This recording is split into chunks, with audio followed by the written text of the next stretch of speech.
Olá pessoal, saudação reverencial a cada um de vocês presente aqui a esta videoaula, aqueles que irão assistir depois, sejam todos muito bem-vindos. Hoje aqui no nosso grupo de estudo vamos estar tratando do capítulo 27 do livro A Participação do Cristão na Política. Capítulo 27 tem o título A Política no Novo Testamento. Os modos de concepção dos escritos do Novo Testamento trazem surpresas, na medida que, na Antiguidade, especialmente no século I depois de Cristo, a instituição política é reconhecida como necessidade, na maioria das vezes, de direito divino, e faz parte da realidade do mundo que ninguém ousa destruir ou pôr em causa. Até a institucionalização do cristianismo, ele convivia com a beleza e a pureza do Cristo. Após a constitucionalização do cristianismo, ocorre a mescla entre o definitivo do sagrado divinal ao profano da política. No círculo cristão cultural é onde se mescla o profano do espiritual, como evidência no Novo Testamento, onde se abordam as questões da relação eclesiástica com a dimensão política, num contexto em que o poder não se opunha à evangelização e vice-versa. Neste contexto é que vamos encontrar, por exemplo, o capítulo 13 da Carta aos Romanos, enfatizando a submissão às autoridades políticas, e a primeira carta a Timóteo exortando a rezar pelas autoridades políticas.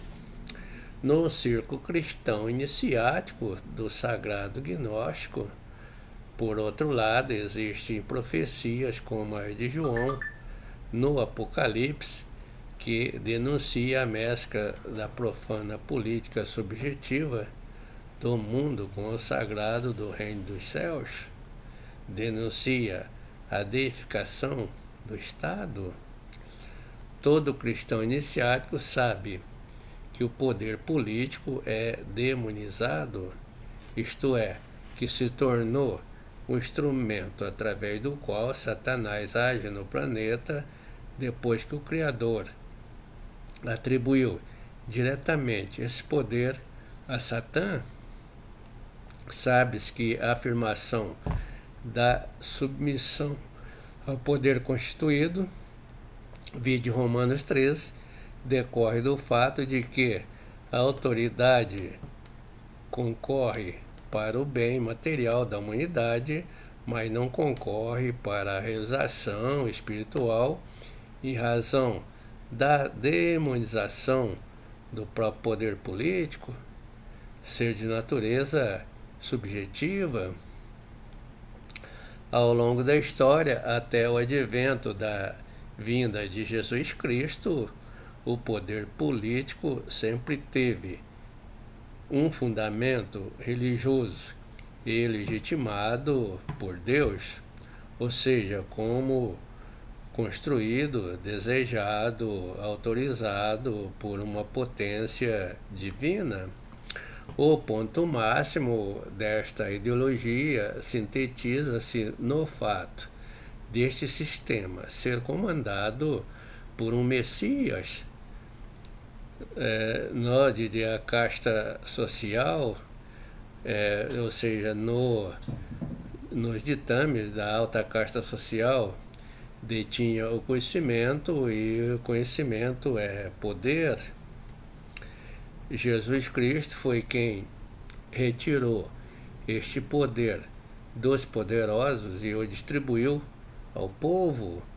a ensinar publicamente, ainda que veladamente, os 3 fatores de revolução da consciência, a dimensão religiosa do poder entre a cristandade faz com que, de um lado, ele possa ser aceito, enquanto que de outro ele possa ser considerado como uma grave e mortífera ameaça dirigida à fé cristã. A política subjetiva não é necessária para a vida dos cristãos iniciáticos, por isso eles não precisam defender o exercício desta política. Os cristãos culturais, ao longo da história, consideram como evidente o fato de que o poder político e o religioso devem estar reciprocamente articulados.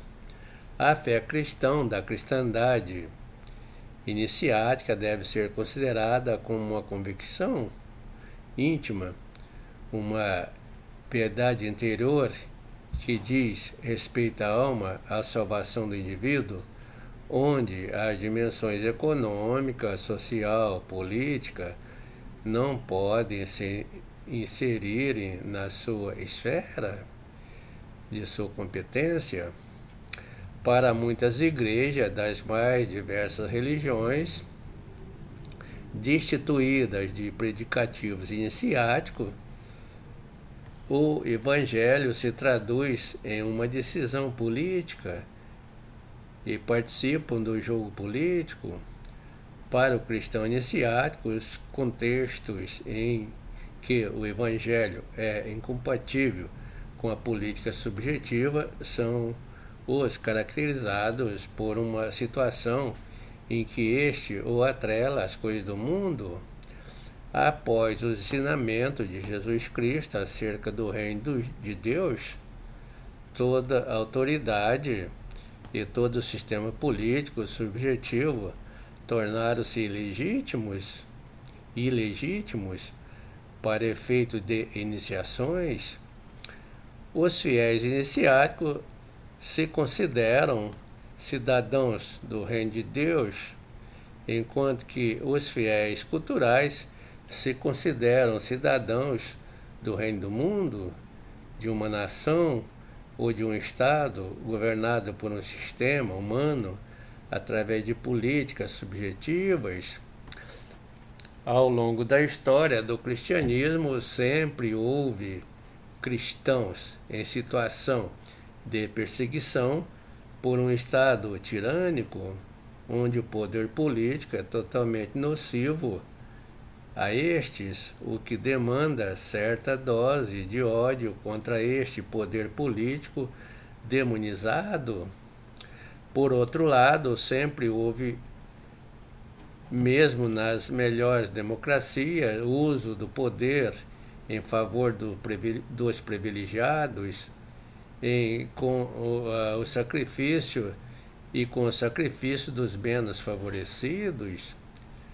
Neste contexto, os cristãos culturais devem lutar contra a arrogância de um regime tirânico e contra as injustiças do poder sobre os mais fracos. Por outro lado, deve-se entender que poder do Estado, seja de um regime tirânico ou não é ilegítimo, ele é outorgado por Deus, que primeiramente o concede ao diabo e este o distribui ao homem, que o dirige através de sua política subjetiva, em oposição à política objetiva do reino de Deus, cujo comando foi dado diretamente a Jesus Cristo. É preciso pagar o tributo a César? É uma pergunta que se fizeram, a Jesus. Esta foi a pergunta feita a Jesus Cristo e que cada um de nós fazemos também. César, nesse contexto, representa o gestor político do poder universal de qualquer nação que esteja no domínio da situação, em situação de governabilidade. Na época de Jesus, era Roma.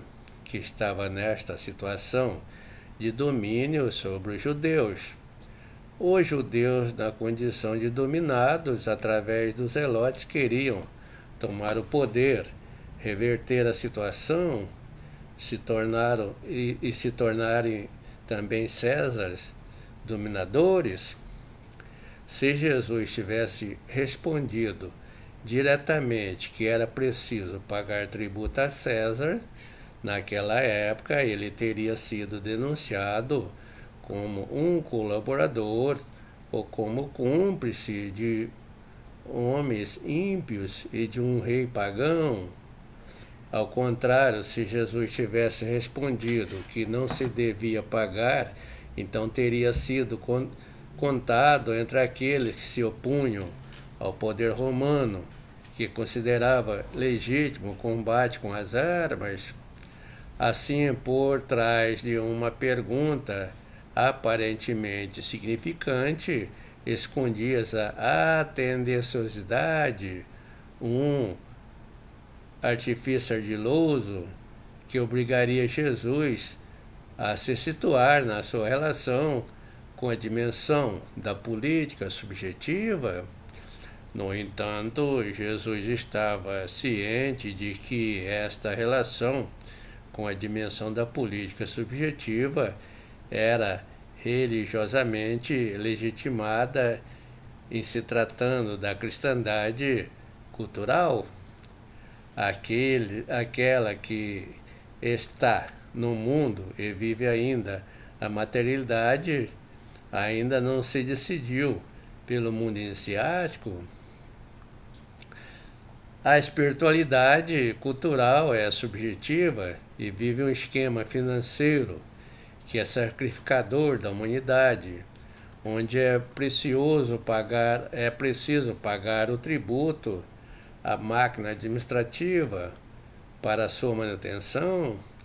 É justo que o soberano deste poder, o César do poder dominante, exijam esse imposto a seus súditos, que ficam na obrigação de pagá-los.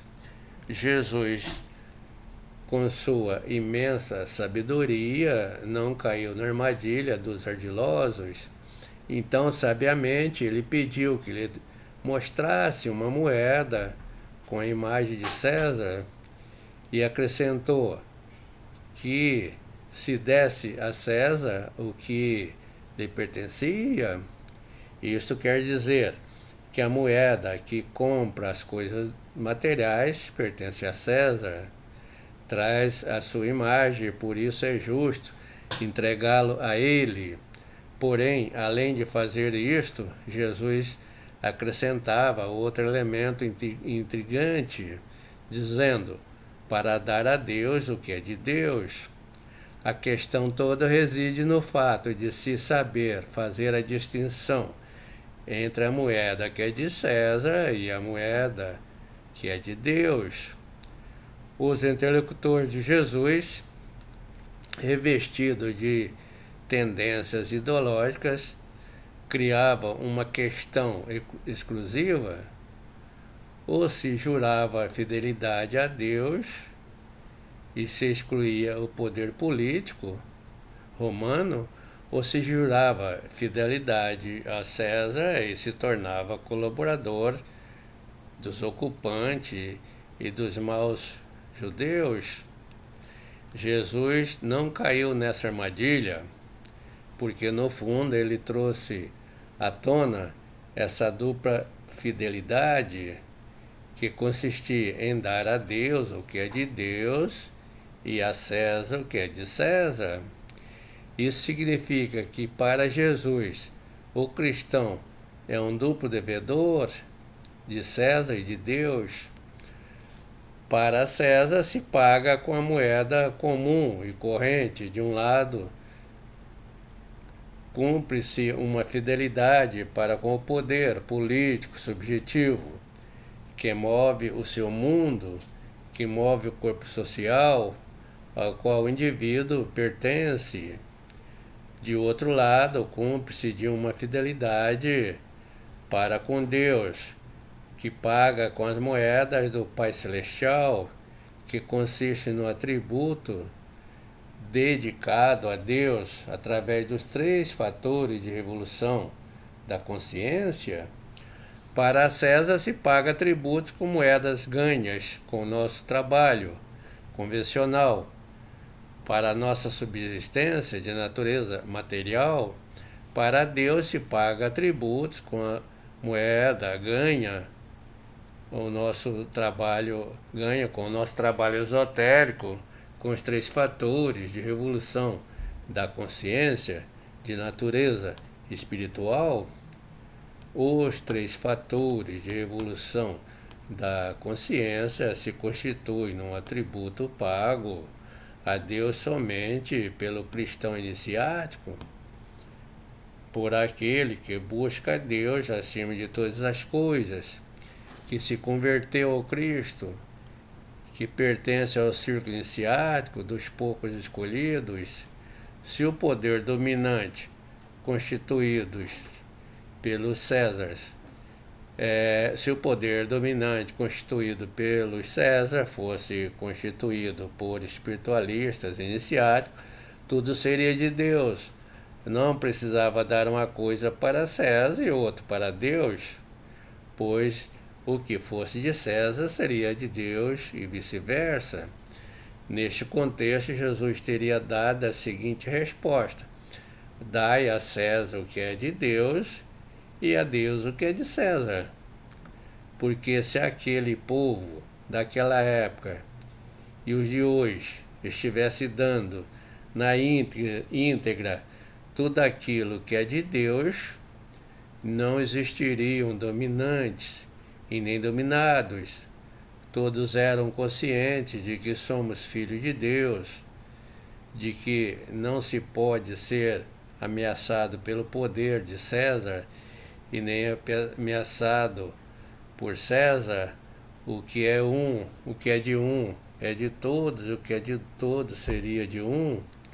O cristão iniciático sabe que, por melhor que seja uma nação governada por um governo de política subjetiva, este não coloca absolutamente em causa a sua identidade iniciática, pois não a tem, uma vez que os objetivos do Estado estão atrelados às coisas do mundo, às coisas de César. Pode-se afirmar, sem medo de errar, que a mensagem do Jesus histórico apresenta aspectos políticos, mas não da política subjetiva do mundo. A política objetiva de Jesus é atrelada às coisas do reino dos céus, onde ele anuncia do reino de Deus o fim da desordem, da ambição, da injustiça, o advento de uma paz harmoniosa, etc., etc. Na política objetiva de Jesus, governante não se serve do poder, ele é um servidor do próximo, se serve do poder para realizar o bem-estar do próximo. A mensagem de Jesus envolve uma dimensão política, onde ele proclama o reino de Deus. O reino de Deus e o reino do mundo guardam entre si uma relação de oposição. O reino do mundo é governado direta por Satã e indiretamente pelos políticos, enquanto que o reino dos céus é governado pelo seu rei, o Rei Jesus Cristo. O propósito da política objetiva de Jesus é de retirar da grande multidão de cidadãos do reino do mundo, cidadãos do reino de Deus, dos muitos cidadãos do espiritual cultural, chamados pelo Cristo. Alguns poucos são escolhidos pelo Cristo para o reino de Deus. Ao reino do mundo pertence toda a cristandade do círculo cristão cultural, e ao reino de Deus pertence todos aqueles cristãos que se converteram ao cristianismo iniciático, que migraram do círculo cultural para o círculo iniciático. Jesus Cristo, ao proclamar o reino de Deus aqui na terra, através de sua boa nova, nunca quis defender um desengajamento da esfera política subjetiva, um desligamento das coisas de César, porque ele sabia que todos os espaços do cosmos precisam de ser preenchidos. A ele coube o papel de fazer a distinção entre o papel dos cristãos nas dimensões culturais e iniciáticas, nas políticas subjetivas e objetivas. Jesus Cristo, sabendo que todos os espaços do cosmos precisam ser preenchidos, jamais foi um rebelde sistemático, sem causa, e muito menos um inimigo da existência social. Assim, ele nunca fora um inimigo do poder político, subjetivo, partidário, mas foi um elucidador do limite deste poder ante os poderes do reino dos céus. Quando Jesus anunciava o reino de Deus, ele dava uma coloração política à sua pregação, mas de política objetiva. E aí, nesse ponto, ele parecia com os zelotas, que o consideraram um deles, porém os zelotas praticavam uma política subjetiva do reino do mundo.